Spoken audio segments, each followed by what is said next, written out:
3 years ago, as far as school sports concerned, there wasn't a great deal happening. And for those people who's not into football, rugby, netball, I think the worst situation was that they were being left out. It's really important that we encourage young people to get involved in sport. It's not only important for their physical well-being, that's obviously good for their health and their long-term fitness, but it's actually important for their whole sense of well-being and their sense of achievement. And I think sport is something that can deliver that, and it delivers a real buzz for people, and people really enjoy it, and I think that's very important. And the Sport Unlimited programme is actually targeted at young people who do not do sport.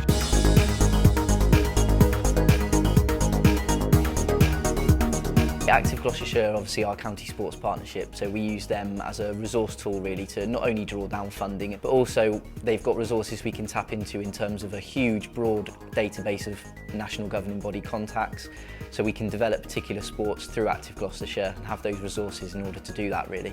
4 years ago as a club we were 25 members, had no coaching in the club in terms of qualifications or background, and when we started working with Active Gloucestershire, what we found was that they provided us, probably first and foremost, was a network, contacts. Now our own governing body, Archery GB, provide coaching support, but what we discovered was that there's a structure within Active Gloucestershire that also supports the development of coaches. And all of a sudden we found that we had, through Active Gloucestershire, access to coaches from other sports and add those to the ones we were already getting from our own governing body.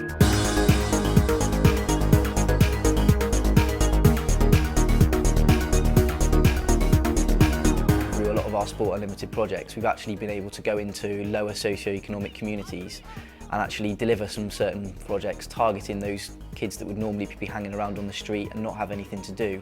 So actually we can use sport as a tool to tackle that boredom, actually bring them together as a group and maybe perhaps even develop them into some teams after that project, or just get them involved and stop that sort of antisocial behaviour type element and generally improve the community cohesion really. All sports are important. Because it'll keep you fit and healthy, and if you don't do that much sport, then you don't know what you turn out like.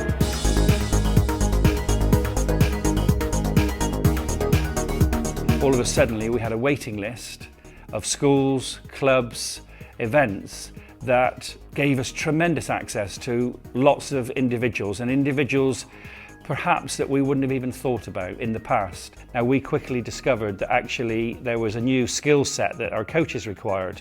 Active Gloucestershire arranged a training programme, and that made a huge difference to the way we worked with the individuals.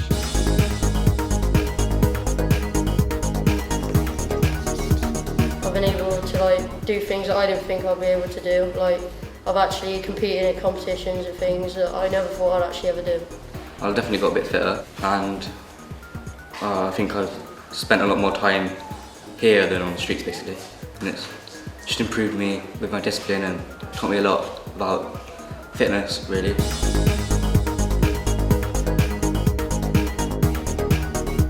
As a result of Sport Unlimited, we've been left with a great legacy for the young people. We've had great numbers of opportunities built for them where they can actually take part in sport and regular activity. That's just left them with great opportunities in their local area.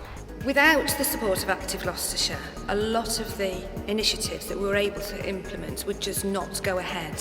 Without them, our sporting environment would not be so rich. Either be a professional at some kind of sport or be like a sports coach.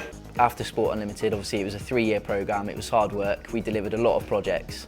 Obviously 10,000 young people we've engaged in those projects, which has been a fantastic figure.